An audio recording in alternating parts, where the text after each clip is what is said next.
welcome to episode 24 of the Webcomic Beacon Presents First Issue. I'm Marcus. I'm Melissa. And I'm Reserved Fes. This week, we are going to take a look at a comic... No, I'm just kidding. We're going to look at Demon Knights, #1 from DC Comics. Not the one from Tales from the Crypt, though, right? Right. Why not? Because that's a movie. Yeah, and this is DC Comics. Tales from the Crypt was DC Comics. Yeah. It was? Yeah. Oh. We have... Well, it was EC, which DC bought. So we have our cover here. We have... Yes, that is certainly a demon. Yep. And he's a knight. He's got a big-ass sword. Look at that. Does a sword make you a knight? Hell yeah. Especially when you've got an upside-down pentagram on your belt. That's his coat of arms. It's fucking awesome. There's a lot of use of color in here. I think there's every color of the rainbow in here somewhere. And I do really like how vibrant the colors... Well, maybe not vibrant, but how kind of colorful it is. Yeah. It's there. I mean, there's fire in here. I mean, it doesn't really. I mean, Demon Knights. Well, there's one demon dude here at least. But hey, come on! They're able to work pink into a cover called Demon Knights. Mm-hmm. But yeah, I mean, it's like I kind of like this cover. It doesn't really tell me a whole lot. I mean, the art looks pretty cool. But there's action. Action, man. Action. It's a demon in armor, you know, hey. And jumping at you. And there's gonna be none of that bullshit. We can't kill people. We are heroes, I tell you. No, none of that shit. I have a fucking sword. I'm gonna cut people in half with this bitch. Well, we're hoping for it, but we turn the page and we enter. Well, gleaning from the cover, I'm gonna think, hey, maybe the demon just really fucked up Camelot, and this guy is trying to run away. But, well, he go from a fire scene to the castle's on fire, and this guy has the sword. Wolf from He's like, run away! Almost sarcastically telling everybody to run away as we die. Yeah, I was like, what? I was like, is that supposed to be, like, noble? Is that supposed to be, like, massively sarcastic? I couldn't tell. I don't know. We got this guy who's calling out to, I guess, King Arthur... Who's leaving on a boat with the... Who might be... Sisters. Well, we just see a leg and a foot. I'm going to guess that he's... injured or unconscious or something like that. Isn't Arthur kind of like Muhammad? You never show a picture of him or something? Well, it's essentially the final scene from the Arthur legend. You know, he's on the boat to Avalon. Yeah. So anyway, this guy actually has Excalibur, and he's basically told he has to throw it. Yeah. Essentially give it back to the Lady of the Lake. Yeah. Yes. And I'm glad I actually remembered that. I don't think your average person these days is going to know anything of King Arthur except from they can Knights of the Round Table, maybe. Lady of the Lake, and then one of the ladies from one of the cloaked ladies from the boat is like, no, and that's stupid because it kind of is. No, keep the sword. Yeah. And so she dives in after the sword. You know what? And her name is Xanadu. I'm trying not to. I think if this is the same Xanadu that shows up in a couple of other comics that I read after this, for this review... probably. Maybe. This might make a little bit more sense later, but right now it just seems like, she dives down to grab the sword explodes, and she drowns. Alright. I do like her reaction. Sod this.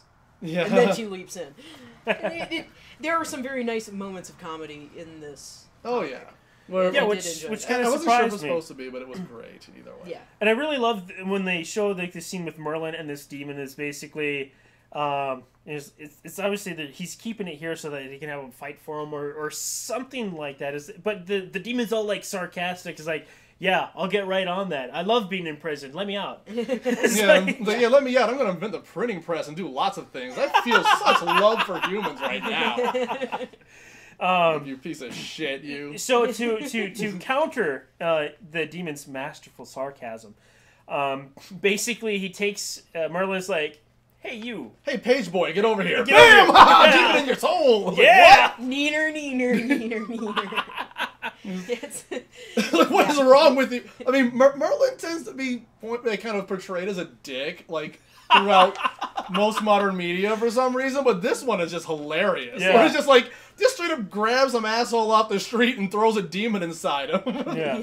So part of this we see like the Xanadu didn't drown. She's walking out of the water, and I think that's the last we actually see of her. No, we see her later. All right. Well, we'll see here in a second. Here, it's hard to tell because everyone looks the same. Yeah. So anyway, Page Boy Demon Guy is like.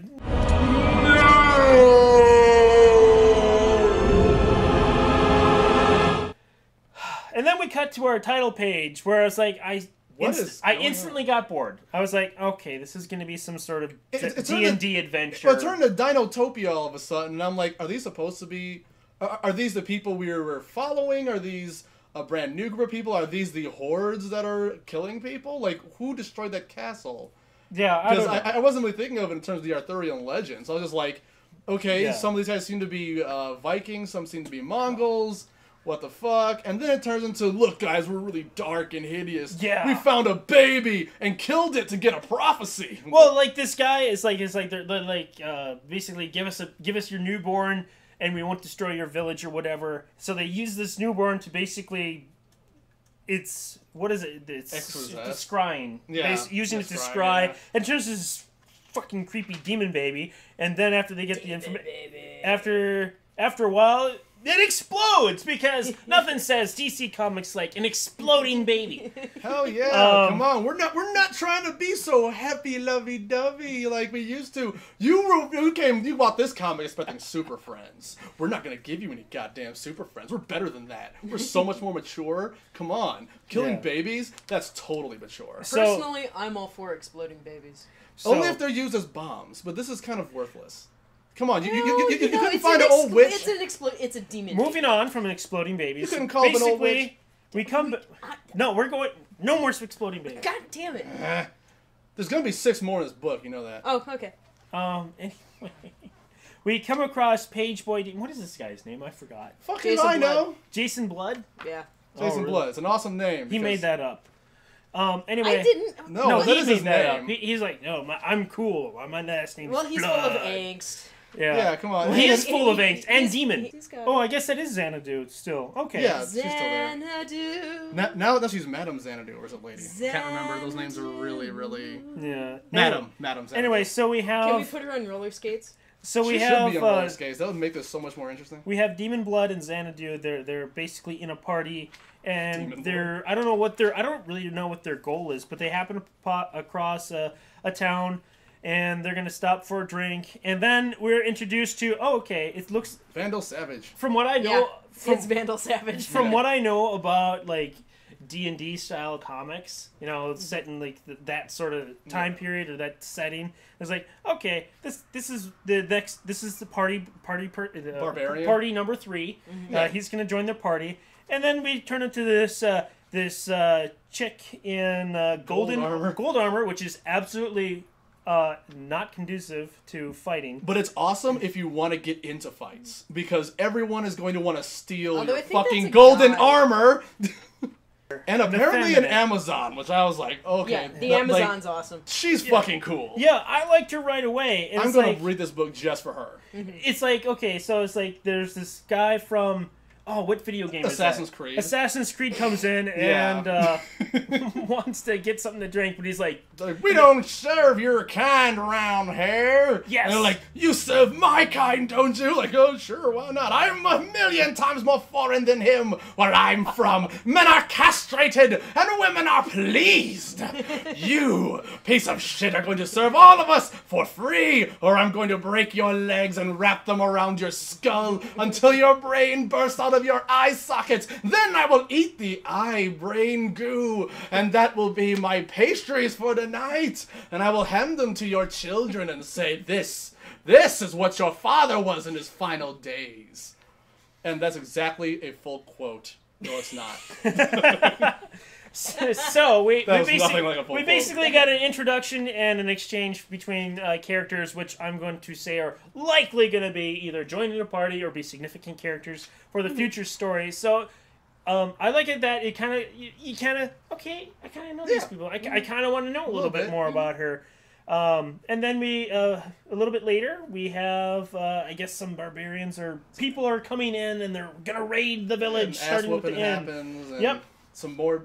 Yeah, he needs to turn to the demon to stop them, and here's where we find out that the demon doesn't actually like share a consciousness with him in any way, shape, or form. Whenever Jason Blood is walking around doing his day-to-day shit, The demon is dormant. Yeah, it's not Yugi and Yagi. Yami? Switching between, and they still kind of like basically talk to images of themselves. No, there's no consciousness going on while the other exists. So it's much more like Dr. Jekyll and Mr. Hyde or the Incredible Hulk, but there's a continuity of thought. So Etrigan seems to remember what happened before his last transformation back in the maybe days of it has to be like a little bit, because I think Etrigan and Zahn here are actually an item. They're the actual lovers. And she's keeping Jason Blood around so she can fuck the demon whenever she feels like it. Which is very it's awesome. It is awesome. So anyway, for if you're into that, there you go. Let's see here. So we got a nice fight going on, and then suddenly a giant. Spoiler. Why is his head gigantic? Oh, I think his head just got sliced off. Is that the idea? Flying, or was really? It has to be at that angle. It looks. It's a spoiler. So, well, no, there was a fight going off, and we said a head. The actual spoiler is this thing right here, which we're not going to go into because that's the spoiler. But you're like, okay, where is this taking place? Let's just say. I think that's a spoiler. Yeah, well, that's when you put the little. Yep. So anyway, I actually like this comic more than I thought I would going into it. Starting off as like, okay, there's going to be another TND sort of comic, but I actually did like it a little bit better, and than I thought. So I actually think this comic does a lot for number one. I have to give this a thumbs up. Likewise, a thumbs up. Succeeds. It succeeds. All right. Don't kill us, please, Roger. Don't kill us. They did it on accident. Yeah. I also give this one a succeeds. It has some nice notes of humor. The characters are a lot of fun. It gives you all the backstory you need. It moves at a very quick pace. It's a good little book. It's a lot of fun. Yeah, I'll give it a succeeds also. Basically the same reason. It's a lot of fun. I kind of had some trouble keeping the characters kind of straight after a little while, but nothing that really affects your enjoyment of it. You're going to have a good time. Just go ahead and read it. And one thing that I really did like, that really pushed me towards liking it, was the fact that they kind of keep it within the DC universe. Within well, in the well past. Well, yeah, the very far past. But the fact that they still have Amazons, and they appear to be the same types of Amazons that you see in Wonder Woman, is something that I really appreciated, because I don't know if they did that previously, but I don't recall it if they did. So anyway, that's triple succeeds for Demon Knights #1 from DC Comics.